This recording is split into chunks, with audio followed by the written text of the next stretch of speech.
How to add confidential watermark in Word. Hello guys and welcome back to the channel. In this video, I'm going to show you how you can add a confidential watermark in Word. So let's get started. First of all, you're going to open your Word document and then you're going to click on the Design tab at the top. And over here at the right side, you should see the option of watermark. Click on it and you'll be able to see confidential, do not copy, and do not copy. So you can select whichever you want. For example, I'm going to click on the diagonal one and you should see the confidential watermark added. Now let's say you want to add something else instead of the word confidential. You're going to go to watermark and instead of choosing one from gallery, you're going to click on custom watermark and then you can either select picture watermark or text watermark.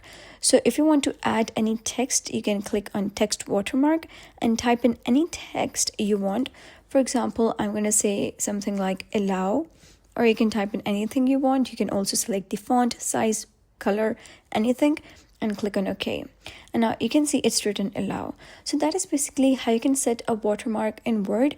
So if you found this guide helpful, give it a thumbs up and don't forget to subscribe for more helpful tutorials. I'll see you in the next video.